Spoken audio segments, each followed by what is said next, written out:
Hey you guys, Matt Allen here. Welcome back to Tactical Bassin'. Today we are taking a deep dive into the world of springtime swim bait fishing.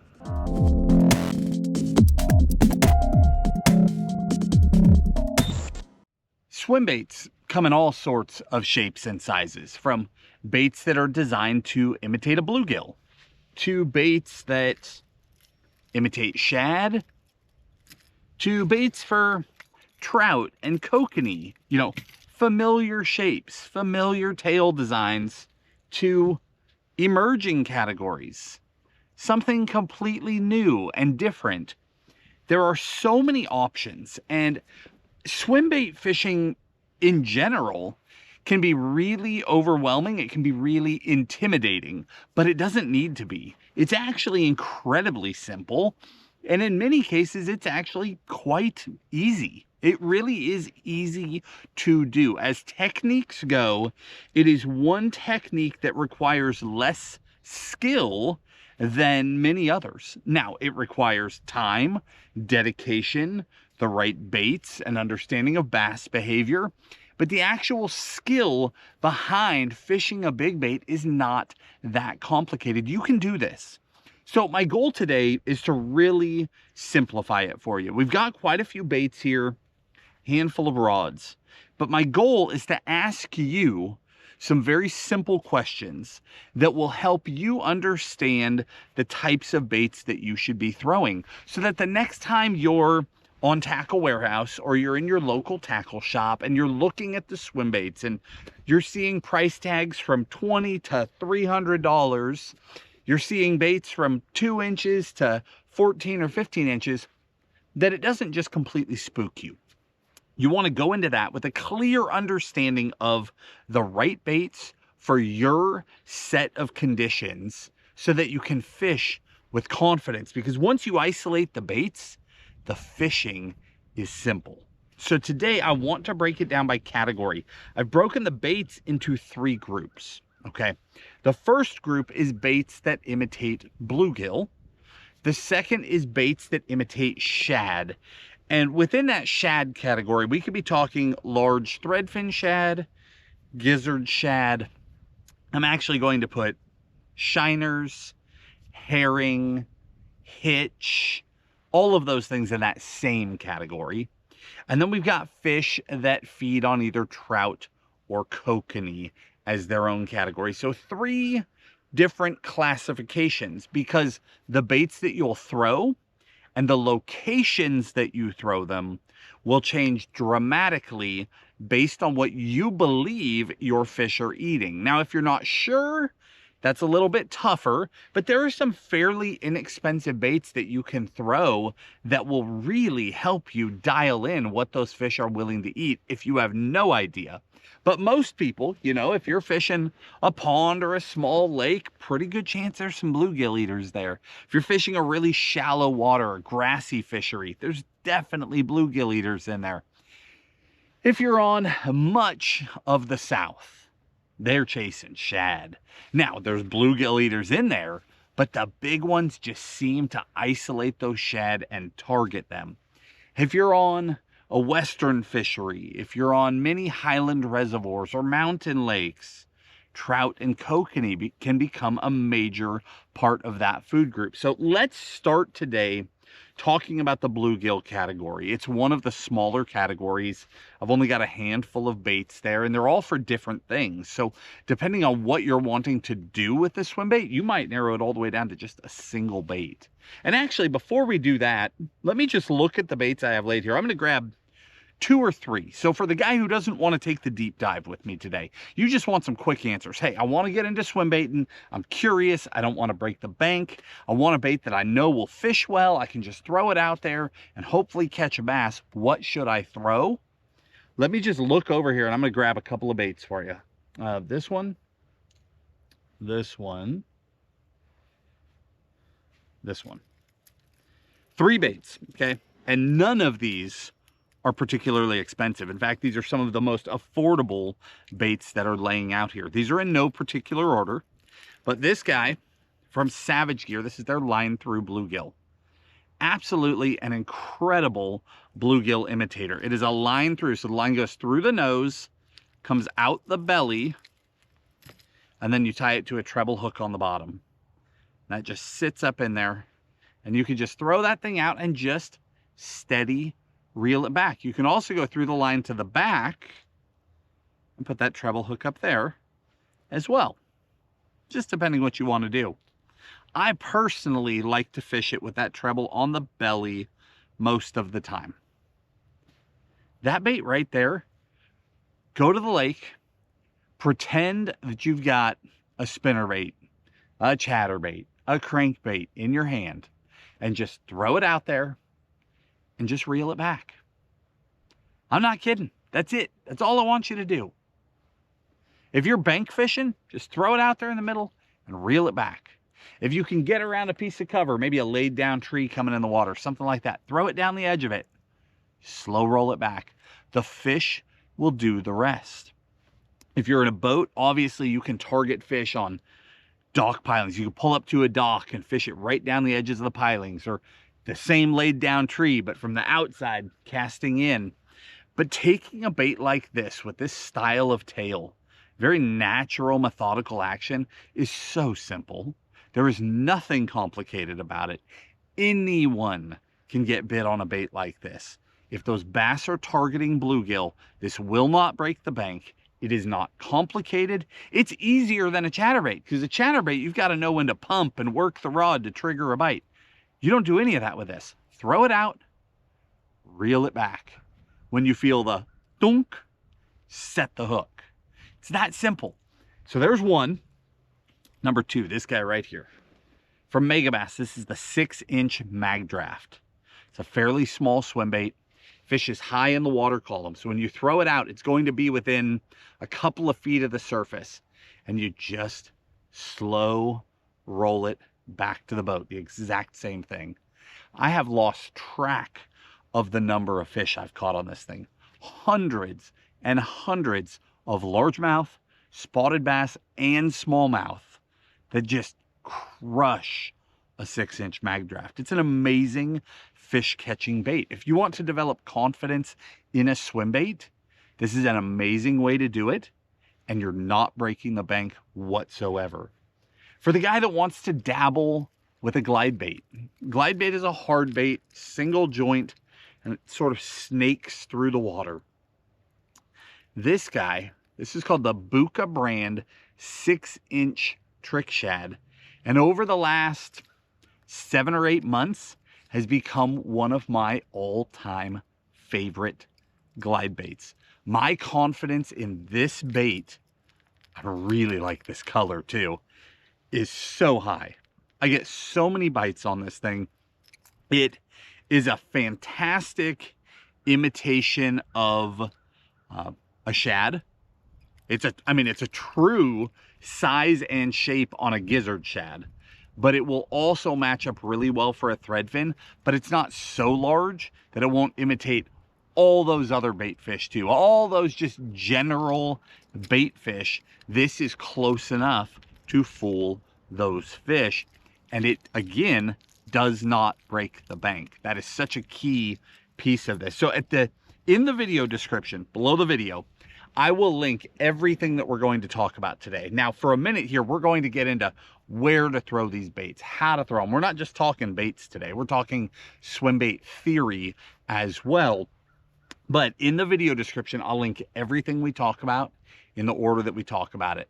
The links will go straight to Tackle Warehouse, where you can see detailed photos. You can see all the colors.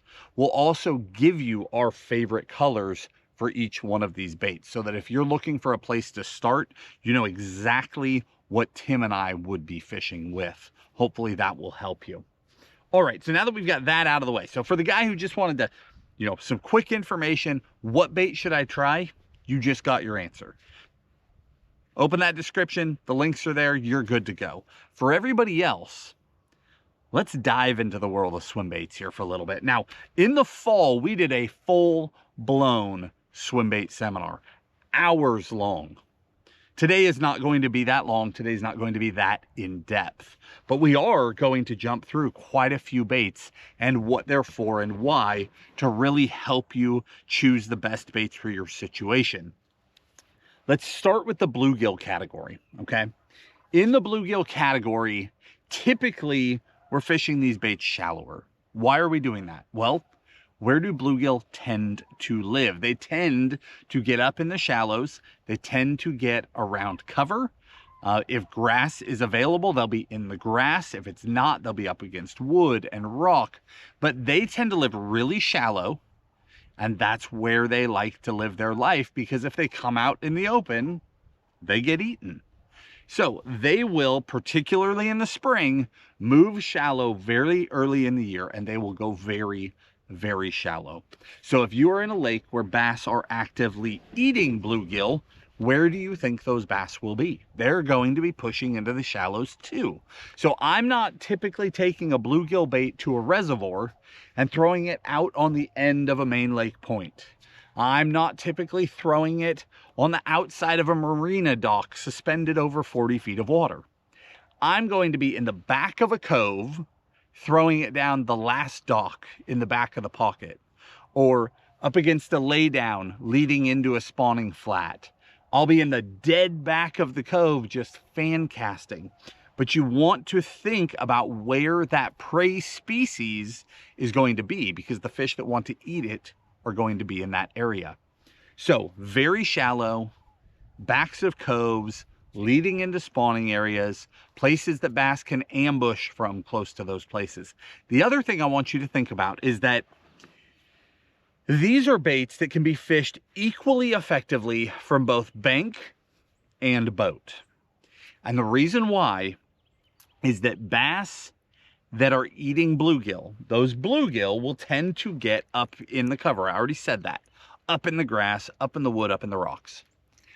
As a result, the vast majority of time, the bass that want to eat those bluegill will be facing the shore, okay? Now you'll understand that that's not the case with some of these others once we talk about it, but bass will tend to be shallow and facing the bank. And if a bluegill gets in that gap between them and the shore, they're going to get it. So if you're a bank angler, you'll spend a lot of your time fishing parallel to shore, right up shallow, or if you're in shallow water, then you're fan casting out to the open, because those fish could be anywhere on that shallow flat, just up against a piece of cover. But oftentimes, if your bank is a little steeper, don't worry about throwing out to the middle, just throw right down the bank. You're in a really good position. Now for the boater, you want to make sure that you're making your cast all the way up to shore. So don't be lazy. Don't be lobbing cast, landing 15 feet off the bank and winding it out. Because again, these fish tend to be squeezing their prey to the shoreline. So you want to make sure that you're landing up there in that zone and then coming towards those fish where they can attack it head on. So make sure either get up shallow and parallel, or make sure that your casts are landing really shallow before you work out, because it's easy to land behind a bluegill eater and then head to open water and never even get the bait in front of them. So with that said, I've only got 5 baits in this category that I intend to talk about today. Now, of course there are a lot more, but we're keeping it simple. 2 soft baits, 3 hard baits. Soft baits, we already talked about this guy. That's that Savage Gear line through. The other one is this little Savage Gear. Now this is hardly even a swim bait, right? We are stretching it to even let this little guy into the video. But this little guy right here, this is the little RTF bluegill by Savage Gear. Same brand, but this one is a line through, this one is a fixed jig hook. I let this bait in here, even though it's tiny, because of the caliber of fish that eat it. Every spring, it seems like once or twice, because I don't chase bluegill eaters all day, every day. My main gig is shad eaters. But it seems like every spring, I get a couple of shots at a really, really big one on this little guy right here. And I catch a lot of quality fish along the way too. It's just something about that small bluegill up in the shallows when those big females are staging before the spawn. They just can't resist them. They will just absolutely inhale that thing. And it's not like we're throwing this on big swim bait gear, right? I'm throwing this on just a little jig hooked, you know, like a 7.2 to 7.6 medium heavy jig rod, Texas rig rod, something like that. Not complicated at all, but it just catches them. So those two soft baits are it. That's all we're going to talk about today. Line through versus that smaller jig hook bait.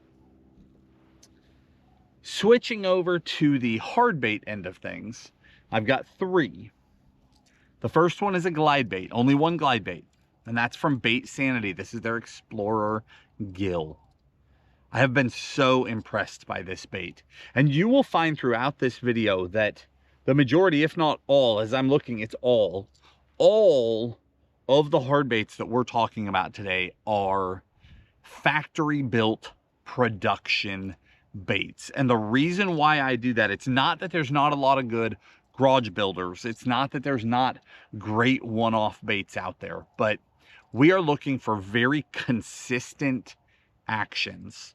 And I want to know that if you buy a bait and the next guy and the next guy and the next guy and the lady across the country and another guy over there all buy the same bait, they're going to swim the same. Because when you buy a swim bait, you want to know what you're getting. You want the action to be consistent.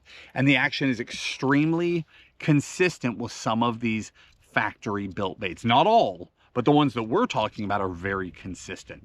So this guy from Bait Sanity has an incredible swim to it. And you can just throw it out and slow roll it. It's got this awesome swim.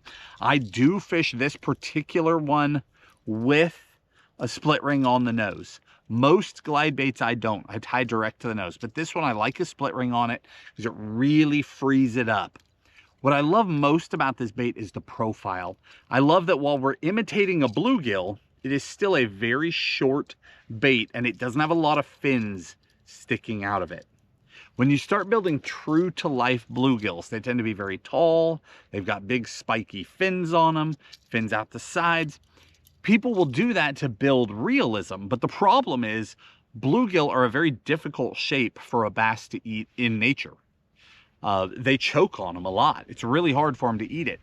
So when you throw a swim bait that imitates that, you will miss a lot of bites. So when I'm looking at a bluegill hard bait, I want a hard bait that is a slimmer profile, but still looks just like a bluegill. This particular bait in this particular color, this female bluegill where it's all lit up, is one of my all-time favorite bluegill imitators, and it's totally affordable. The next one up, this is the Jackal Gantarelle. The Gantarelle comes in a few sizes and configurations. This is the standard Gantarelle, not the junior. The reason why is that both of them, in my experience, when I've been fishing a Gantarelle, whether I throw the standard Gantarelle or the junior, I'll catch the overall same class of fish. Like if I'm going down the bank and there's a bunch of 3-pounders, I catch the same number on both baits. But when I cross paths with the big one, she's more likely to eat the full-size bait. So I tend to just stick to that full-size Gantarelle because I don't feel like I'm eliminating the smaller bites, but I'm upping my odds at the really big bite. Now, the difference between a Gantarelle and that Bait Sanity, the Bait Sanity is a true glide bait. So I'm going to work that on a steady retrieve. And then if I want to get aggressive with it, I'll use a couple of little rod tip pops and reel twitches to make that bait dart and cut. And then I just return to my natural cadence. Twitch, twitch, return to that cadence. The fish that are tracking when it does those twitches, that's when they'll lash out and commit to it. The Gantarelle is the exact opposite. They look fairly similar in the water. You'll notice the Gantarelle is, again, a very narrow top to bottom profile for a bluegill. One of my favorite things about it. So an excellent hookup ratio. But this bait has more of a slow, wandering swim. And where I can take the glide and I could snap that rod, get really aggressive and get it to dart and cut, the Gantarelle, I do the opposite. I slow roll, and then when I want to let it wander, I just sort of lean into it and give it a little bit of slack. So the one, I twitch, pop, pop, and then return to normal. The Gantarelle, I'm reeling, and I slack it, and it just sort of wanders away. And then I wind it back in. Let it wander away. The fish respond right when it wanders out, but the way that we create the action is by feeding it slack rather than by hitting it with the rod tip. So two baits that sort of play in the same realm, but they get the bite two completely different ways. And it seems like on one day, one is better than the other, but I'm going to be throwing both. This, notice this sort of burnt orange color to the belly here on this one. This is my favorite Gantarelle color. As I have gone around the country, this is the one that I have caught the best fish on consistently. Now I catch them on every color of Gantarelle, not even just the bluegill colors, but it just seems like I catch more of the big ones on that color right there. Last but not least is a wake bait. The bluegill eaters push the shallows to chase those bluegills, so they tend to become the first topwater fish of the year for me because they're already up shallow. It's no big deal to make that short distance to the surface for the right meal. You guys probably recognize this bait right here from River to Sea. This is the bait that Tim and I collaborated with River to Sea on. This is the Tactical 210 Wake. This is Tim and I's bait. We built this bait to imitate all sorts of different bait fish, but it is an incredible bluegill imitator up in the shallows. We designed this bait to have all sorts of different ways to work it, from just an ultra slow crawl. First thing in the morning, you get out to the water and it's just glass. We don't want to be walking and snapping that rod, making all kinds of commotion. It's too much. This bait has the slowest, super natural swim of any wake bait that I've ever used.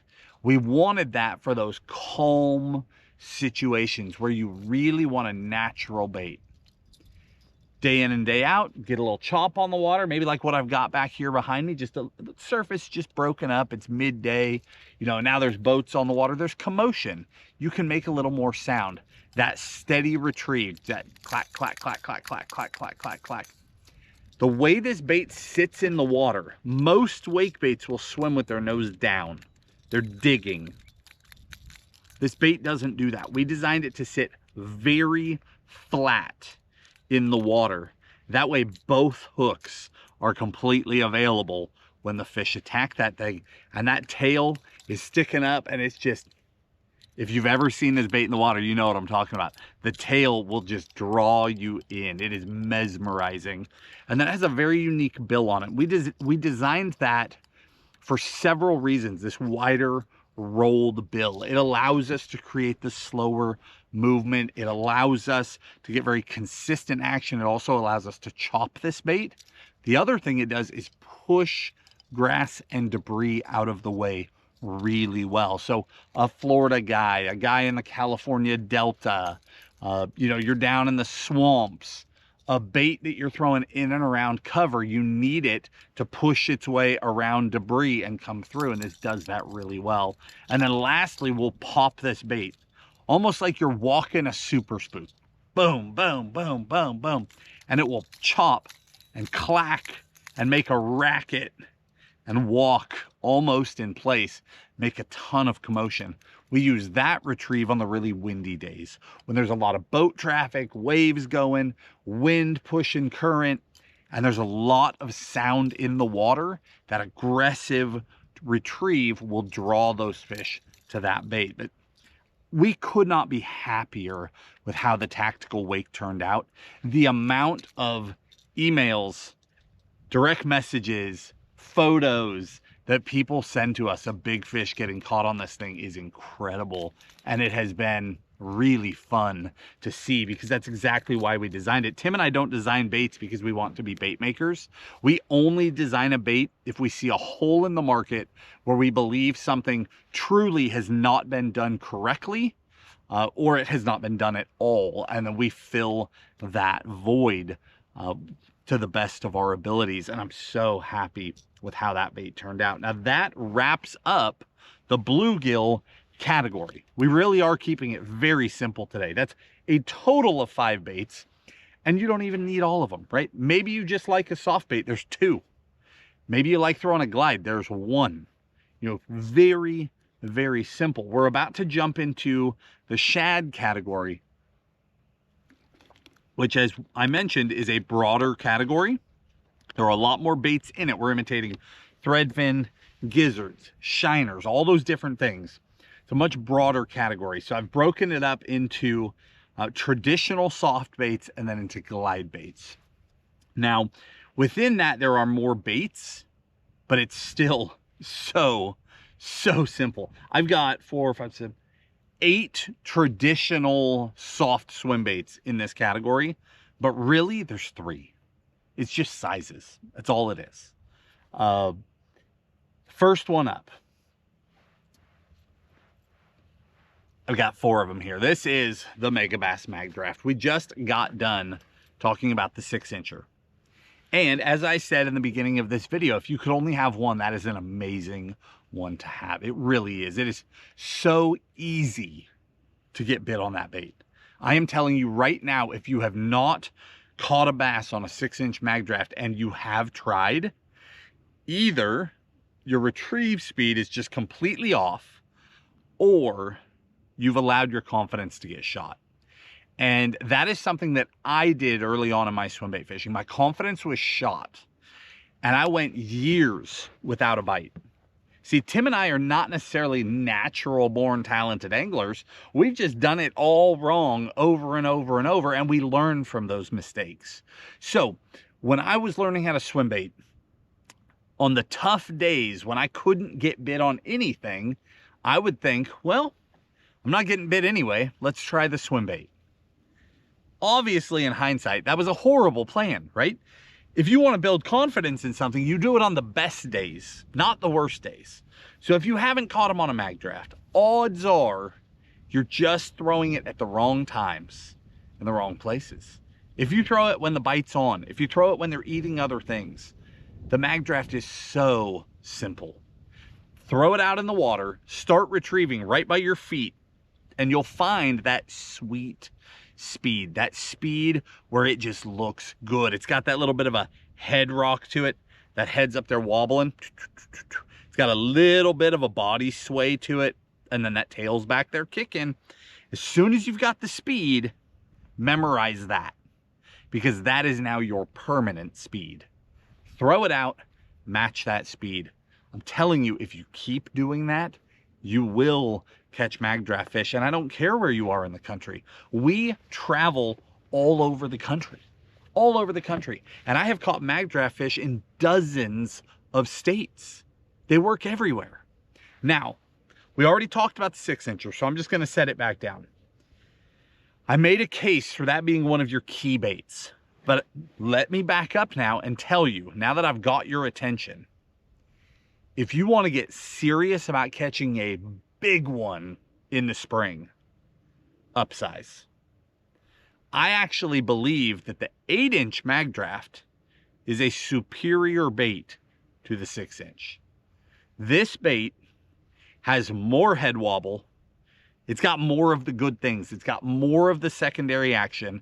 And of course, because of its larger size, it has more drawing power. It will pull fish from farther, which means if you're out on the water trying to learn to throw a swim bait and you throw the 6-inch and you miss them by 5 feet in clear water, they're probably going to come over and get it.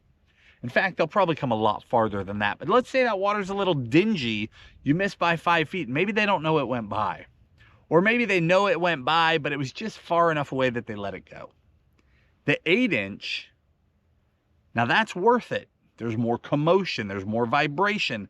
They'll come farther to get it. So every time I make a cast with a swim bait, and of course I'm making up these numbers, right? But every time I make a cast with a swim bait, when I throw that 8-inch mag draft out there, maybe I'm fishing effectively a 20-foot wide swath of water. But when I throw the 6-inch in there, it's only an 8-foot wide swath of water. Now, crystal clear water, it's larger. Darker stained water, it's narrower. But do you see what I'm getting at? Every time I make a cast, the fish are willing to come further.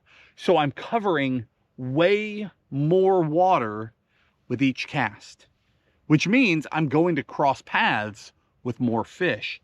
So if I can talk you into upsizing, if you can convince your brain to try it, it's actually easier to pull fish to the 8-inch than to the 6-inch.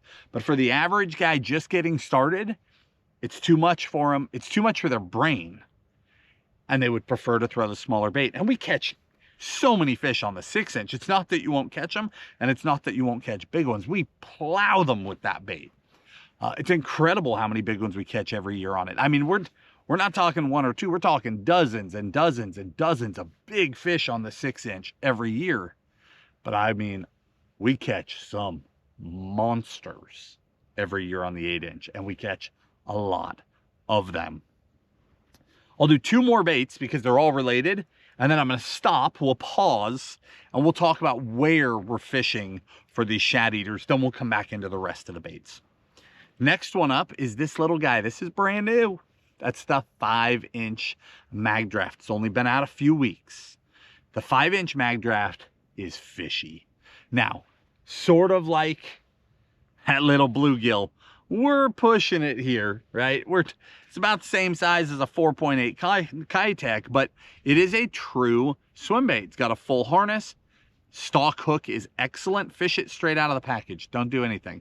Take that hook, stick it in the belly, start chucking. But it's got, some baits just seem to have the right vibration, and the 5 has this amazing little tight vibration that fish just unload on.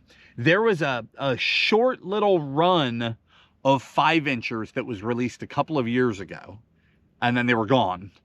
And one of our buddies bought a bunch of them when that happened. And that guy, I mean, he caught so many fish on those 5-inchers until he ran out. It was ridiculous. So we have been chomping at the bit for the actual launch of the 5-inchers so that we could get our hands on them. Then last but not least is if you're in really thick stuff. Some lakes, you've got a lot of standing timber. Maybe it's swampy. You got cypress trees.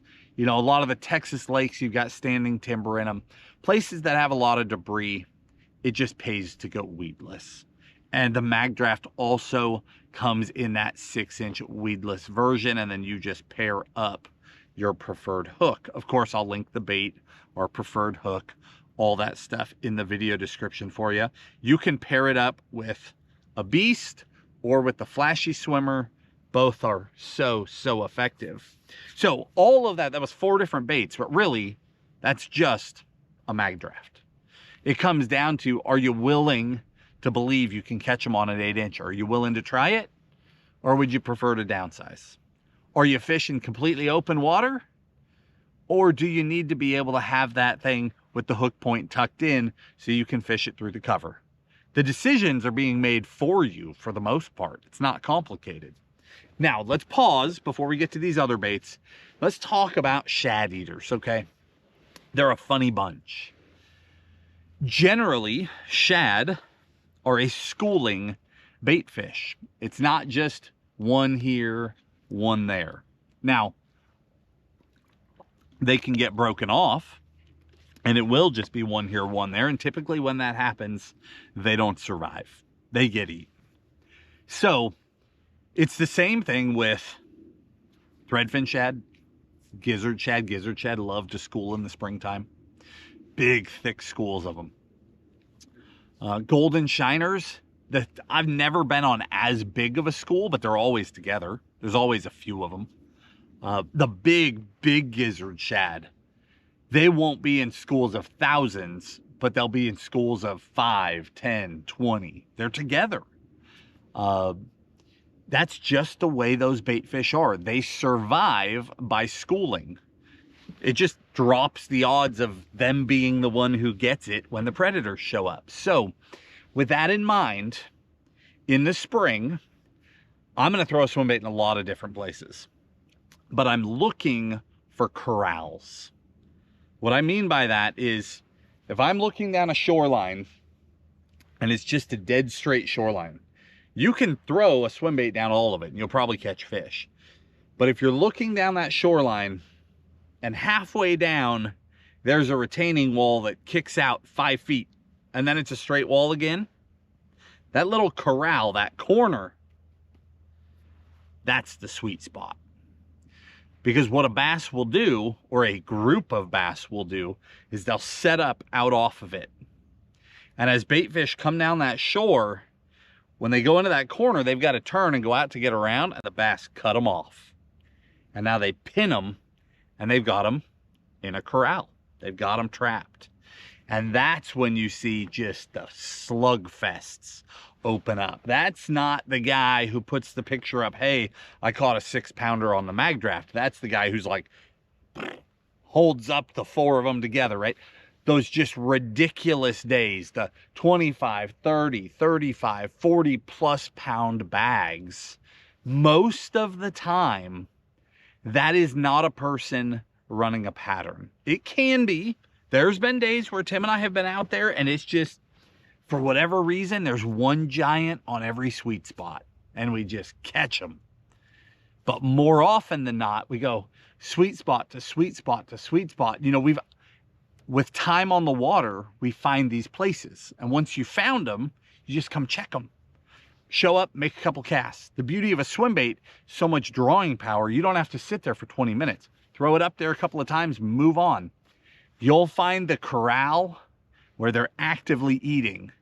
And it's big one, throw back up, big one, throw back in, double up.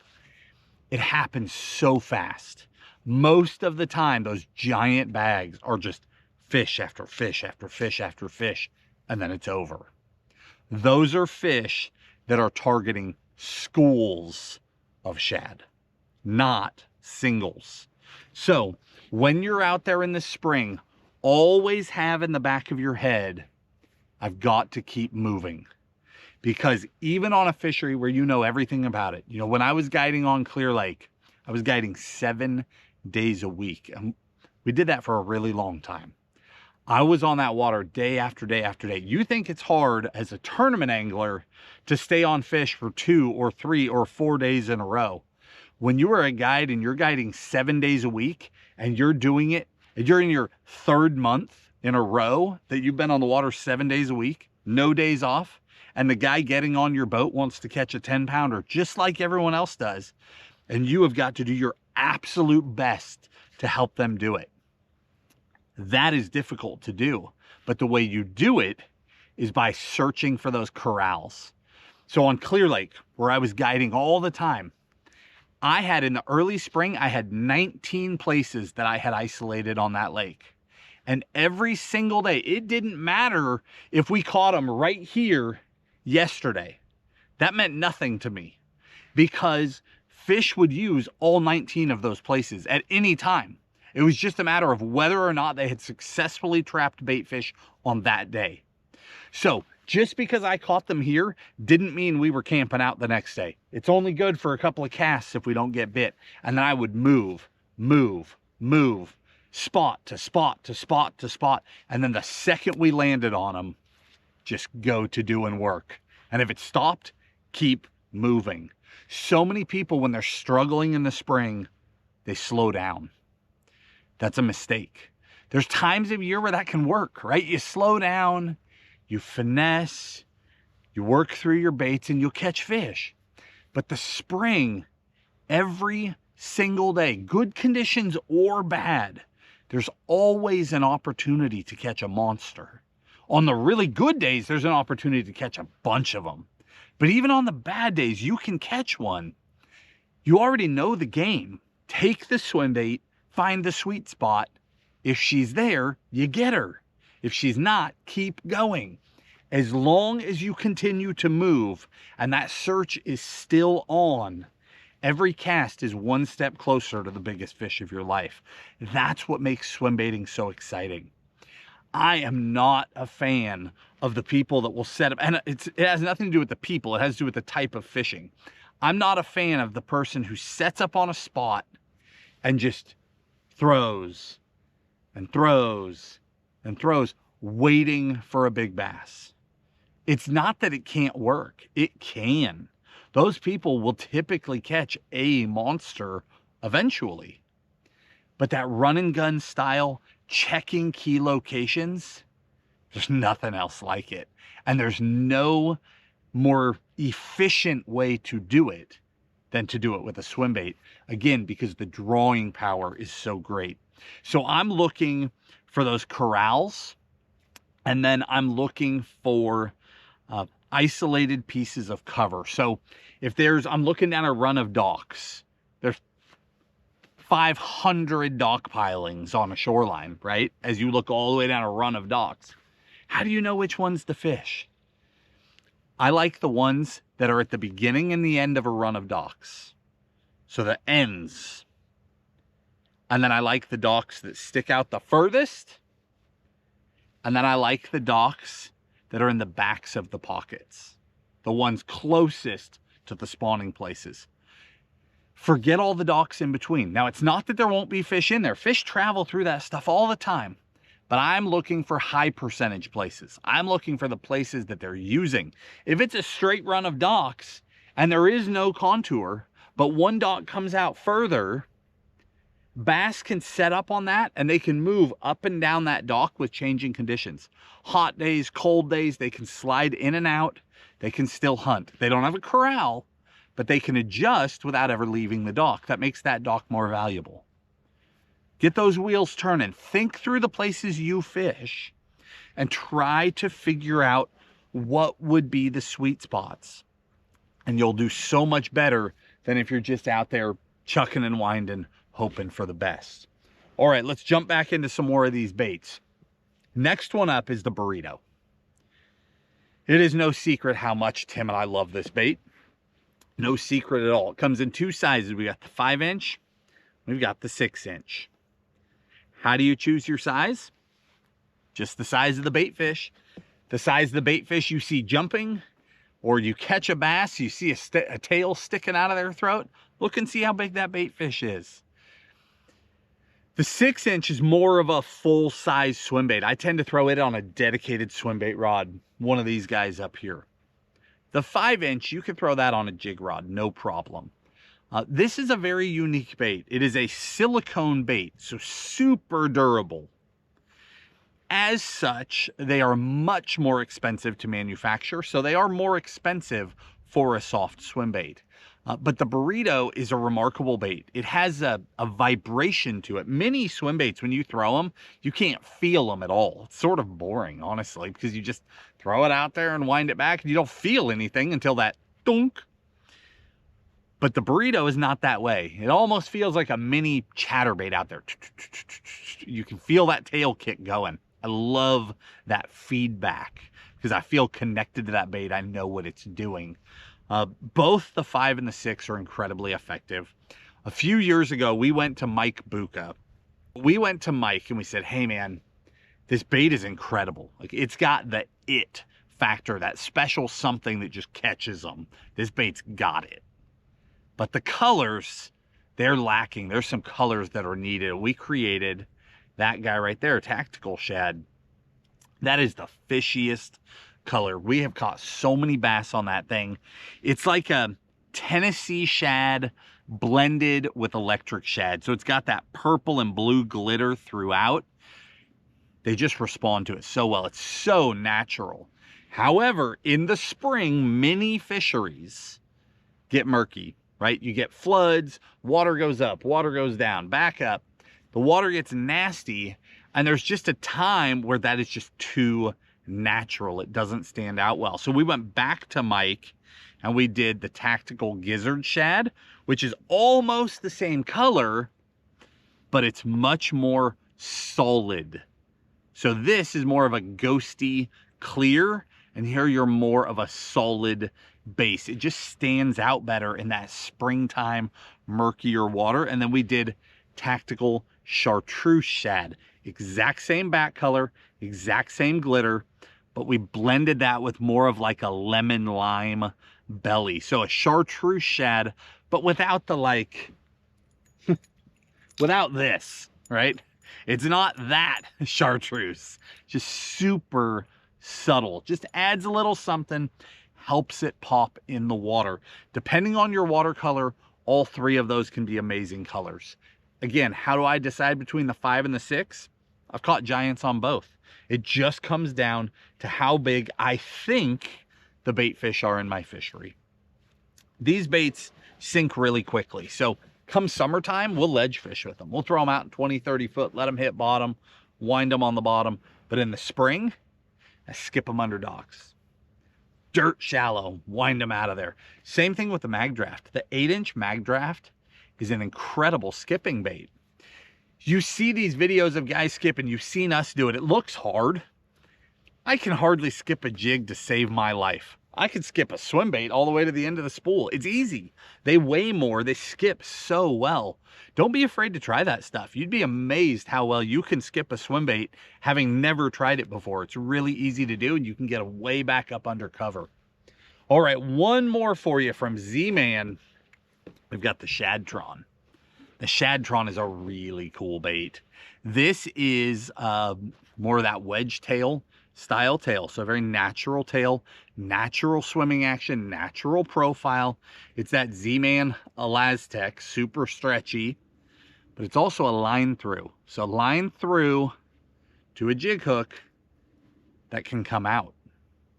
You can also go line through to the belly and put a treble hook. I don't have a treble laying here handy, but you could put a treble down here on the belly and sort of clip it in to hold it. But that top jig hook is my favorite.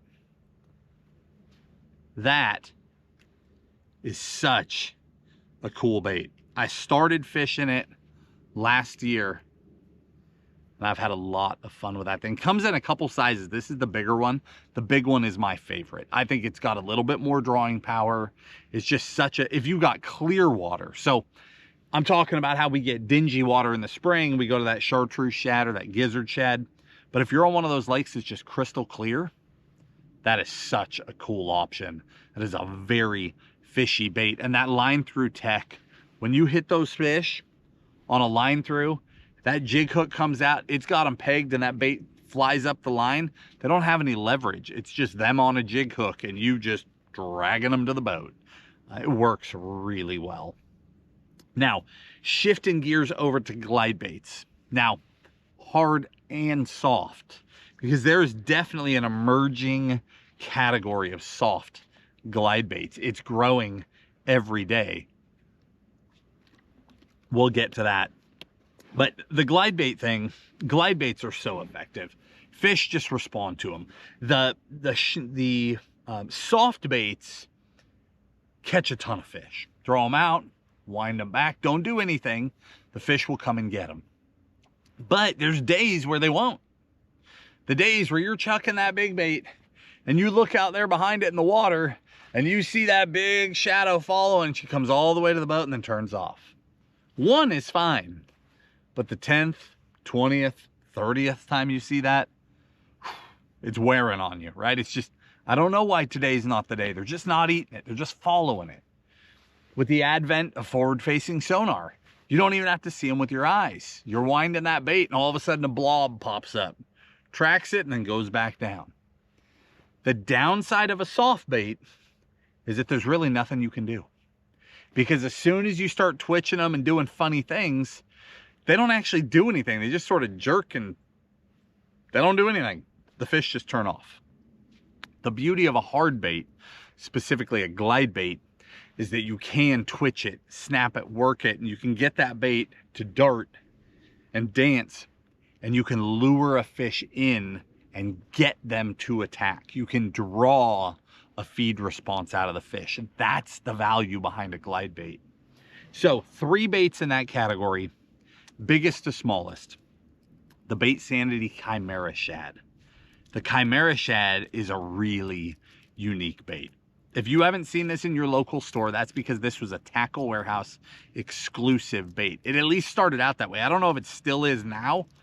Maybe it still is. I can't keep track of those things. But this bait is really amazing. It's a very choppy bait. So if you're working that rod tip, that bait just, it's just dancing. But even on a straight retrieve, super swimmy. I mean, it's going in such a tight S. It's a very aggressive bait. They also sell these little tungsten weights that you can stick to them if you want to get that bait down a little bit more. Because sometimes I like to fish my baits down around the edges of outside cover. Not really in the spring. For me, that's more of a summertime thing, but even so, I've got some on there, so I'm drawing some attention to that. But Bait Sanity makes those little tungsten adhesives. I'll link that in the description too. But that Chimera Shad is one of the best swimming glides I've ever seen at any price point.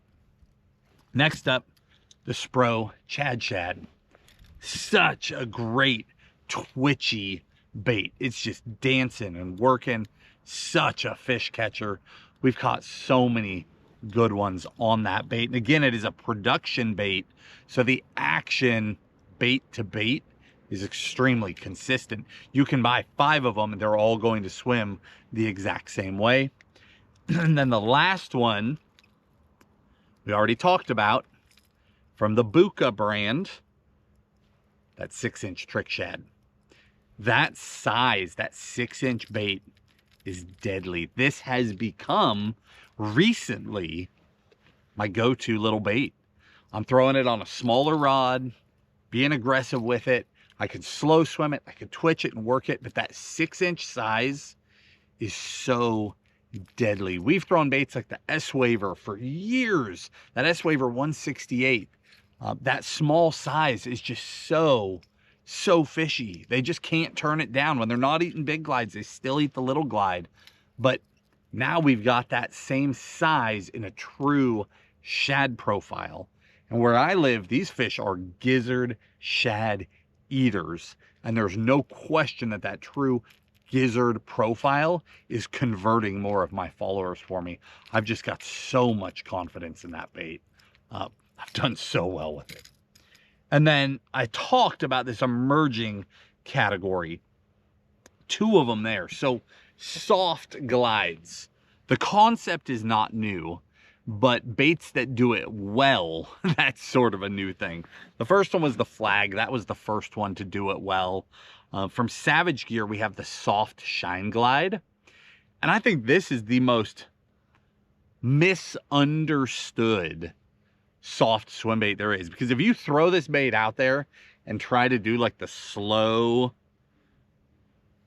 thing with it, it just doesn't swim. It doesn't look that good. I'll tell you flat out, it doesn't swim right. It just sort of, it's not good. If you want that steady glide, use a hard bait.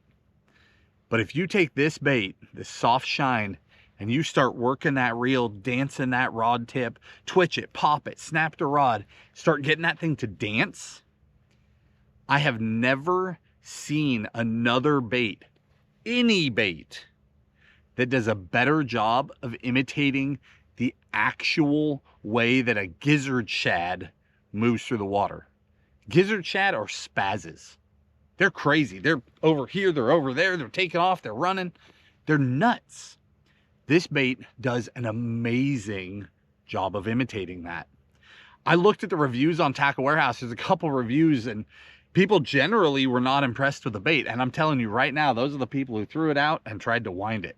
Because if you start dancing and working it, there's nothing else like that soft shine glide. It comes with a little harness. I take all that out. I just put a stock treble on there, just a standard treble, and I'm good to go. The other one from Raid, this is the Osakana Slide. By the way, both of these, super affordable. This is like $21.99. This is like $24.99. I mean, way more affordable than most of your glide baits. This, again, is a bait that just dances. I keep it up near the surface. It's like the most natural glide you've ever seen. It just flows through the water because you're getting a glide out of it, but it's a soft bait. So the fins still want to move, twitch, flow. It just is a different action than a hard glide. I throw hard glides more because they're consistent. I know what they're doing. I know if I go 4 handle turns, 2 twitches, I know how the bass is going to respond. But if it's one of those days where the bass just aren't responding, they're not doing what I want them to do, these soft glides seem to convert more fish. They get bit really, really well, and they're affordable. That emerging category will continue to grow. All right, that wraps up the shad baits. Let's talk, your trout and kokanee baits. There's only 2 baits in that category today. I kept it super simple. Trout and kokanee, guys, you know what you're in for. In the springtime, those fish can be up near shore, especially if they're stalking. Other times of year, they're pelagic. They're out in the middle of the lake. They're cruising open water. Your bass go out, suspend with them. It can be a nightmare. But in the spring, they're coming near shore. Big bass are eating them. The thing about trout eaters is they're the most predictable bass on the planet. Where is the big trout eater in a lake? If they stalk trout, it's either on the dock in the marina where they stalk the trout, or it's on the largest point closest to the boat ramp where they stalk the trout. Period. That's where she lives. Now, fooling her, catching her on a day where she's willing to eat, different story. But where she lives, that's easy. The biggest difference between, say, a trout and kokanee eater and a bluegill eater is that a bluegill eater is up there facing the bank because they want to pin their food in there. Whereas a kokanee and a trout eater, they tend to sit in the open. Either, if they're suspending on docks, that's different. They're using the shade of the dock as their ambush and they come out from there. But if they don't have that, they tend to be on the bottom or suspended and they're looking up. And when a trout or a kokanee or your swim bait gets between them and the surface, they attack. They use the surface as the backdrop for their attack. Now, if they're just stalking trout and those trout are running the shoreline, that's different. They will get up and attack right up against the bank. But more often than not, these fish are sitting on the large outside structures, main lake points, main lake humps, things like that. And we'll use those big baits to get those fish. My favorite bait in that category is that Bait Sanity Explorer Trout. That bait, that 9-inch bait, 10-inch bait, whatever it is a really good trout and kokanee imitator. I mean, the color scheme, phenomenal on that TW steelhead. And the price on these things is incredibly affordable. I've been so impressed by these. The funny thing is, with the advent of forward-facing sonar, so many people want baits to sink faster now so that they can interact with it on sonar. The Bait Sanity has always been one of my favorite baits because it had a faster sink rate. Because I like to fish this over the top of offshore structures, but I don't necessarily want to be 3 feet down over 30 feet of water. So I'll throw it out and I'll let it sink. And I used to count them down. I'd count to 30. I didn't have sonar then. I'm just letting that thing sink and sink. And then you just start winding. And you just believe there's a bass behind it. Twitch. Twitch. Dong! There she is. It's a phenomenal bait for covering water both up high or down deep. Now this is the standard Explorer 9. They also make this version that they call it the Bones version.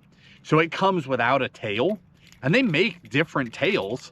This particular one with this tail, I love how that thing moves in the water. I caught an absolutely giant striper fishing with my buddy Ryan earlier this year on that exact setup right there. But you can play with different tail designs to get different actions on the Bait Sanity. So you can buy the whole bait as it sits with a standard tail, and then you can get tails, or you can buy the bones version without a tail and then just pick the exact tail that you want. Either way, phenomenal bait for the price. And the other one is going to be your standard wedge type tail. And anymore, that Savage Gear 8-inch RTF trout, that's the main bait that I throw, the heavy. That's my bait. I prefer throwing the heavy because I can cover a lot of water. When I think the bass are up shallow, I'll treat this thing like a spinnerbait. I just go down the bank, chucking, winding, chucking, winding. When they're not up shallow, you can go out, throw it way out off the end of the main lake point, let it go to bottom, and just creepy crawl that thing. You can do both with the same bait. That's why I like the heavy. That stock jig hook is good to go. Comes with a little stinger harness. Cut that off. Either go no harness at all. There's a gizzard shad swimming right by me right now. It's just zipping on the surface. That's pretty cool.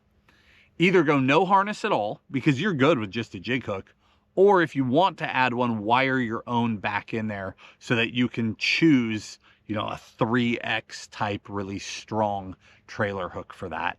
But that guy right there, that Savage Gear, is a phenomenal bait. And that is my favorite color in that bait. I just do so well with that color. And again, I'll link all this stuff in the video description for you. Now, as far as gear goes, do not skimp on rods and reels. I'm just gonna glaze through these. It'll just take a second. We're not gonna put a bunch of time in, but never skimp on rod, reel, line. And the reason is that you can put in so much time and effort and energy and do all the right things and be in the right place and all the stuff to try and catch a big bass.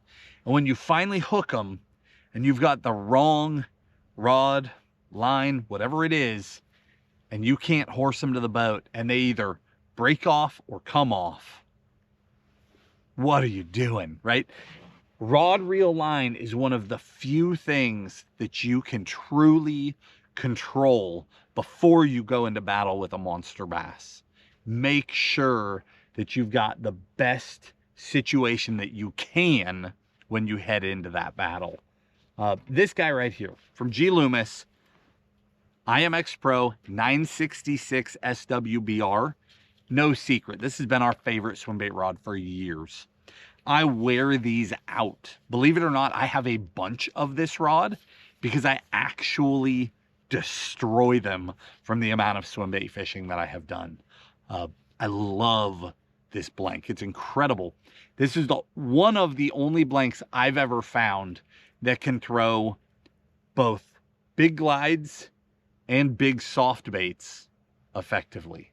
I can throw it all on one rod, and that is very, very rare. That's what makes that thing stand out for me. I've got the Calcutta MD on here, which, if you want to talk about just a truly refined reel, incredibly smooth, incredibly solid, incredibly durable, I don't know that you can do better than that setup right there.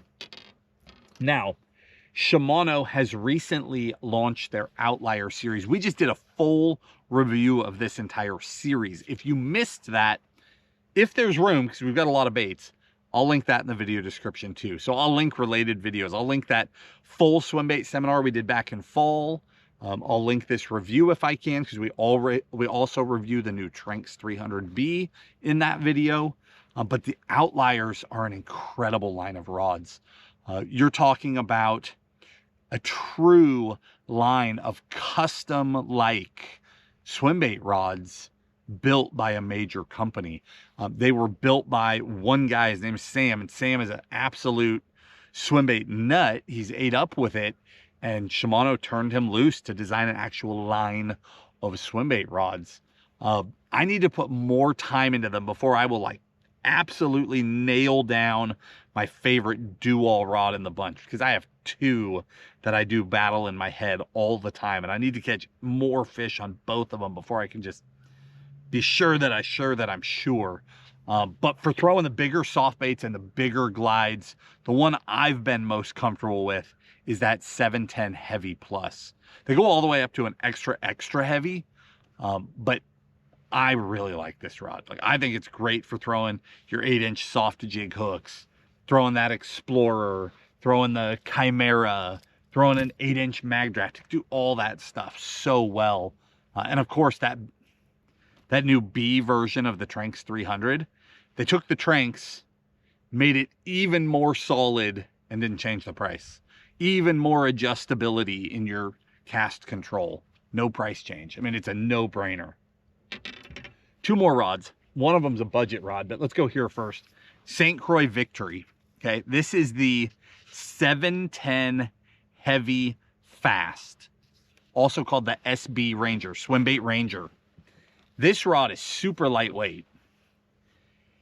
It is my favorite rod for throwing the wake and for throwing some of those mid-size glides. And the reason why is that I can't even put my finger on the why it does what it does, but it is incredibly accurate. So many times when you're throwing a swim bait, they're just big lob casts, and you never even notice whether or not your swim bait rod is accurate. But when you're dock fishing, whether you're skipping or throwing to specific pilings or trying to get up under a dock with a hard bait that won't skip, accuracy is everything. Some rods, I'm up there, bang, I break my swim bait. Next one, bang. Some rods, I can't make an accurate cast to save my life. And I've just found in my fishing that this SB Ranger can just stick a bait everywhere that I want it. I've never even isolated what it is about this blank that causes that, but my accuracy is noticeably different when I put those mid-size hard baits on this rod. Last but not least, if you're on a budget, this is the Shimano SLX. It's the 7/8 heavy paired to a Cardiff 300. If you're on a budget, but you don't want to lose a giant, this is a legit swim bait combo. Now, a Cardiff, you can own a lot of Cardiffs for what it's going to cost to get a Conquest MD. But functionally, when you hook a monster and you've got to crank them to the boat, they're both going to crank them to the boat. The difference is not quite as smooth. Over time, you're going to beat it up. But if you're on a budget, it will do the job. I threw a Cardiff for years. I caught a lot of big bass on a Cardiff. It'll get them in the boat. And this swim bait rod is the real deal. Not only have I caught giant largies on it, I've caught giant striper on it. Big ones. Does a fantastic job. There is no question that tick, that just solid bite, there's no question that you've been bit when you've got that SLX in your hand. Just dunk, there they are. Rod and reel make all the difference, just like choosing the right bait for the job. Hopefully this simplifies it for you. We covered a lot of baits, but really 3 scenarios. What are your fish eating? That's the question of the day. If you know what they're eating, or you at least think you know what they're eating, you've got a starting place. And from there, listen to the baits that were in the category, choose the right size based on what you think your bait fish look like, or your prey species looks like. How big is it? And then from there, there's just a couple of options. So it's not anywhere near as complicated as it looks from the surface. If you're a trout or kokanee guy, there were 2 baits total. If you're a bluegill guy, just a few choices, right? The important thing is that you go out there and try it. Starting right now. Starting a couple weeks ago, honestly, and fish it all the way through. I'll tell you exactly how long to do it. A swim bait can work every day of the year, but if you are trying to target a giant with a swim bait, specifically target a giant, you go from right now until the full moon in June. That's your window. At the full moon in June, fish behavior shifts a little bit. It's not that you still can't catch them. Of course you can, but it's harder to specifically target them. This is your window to target a monster on a swim bait, and you can do it this year. Guys, I hope this video helped you. If it did, hit the like button, subscribe to the channel, and we'll talk to you soon.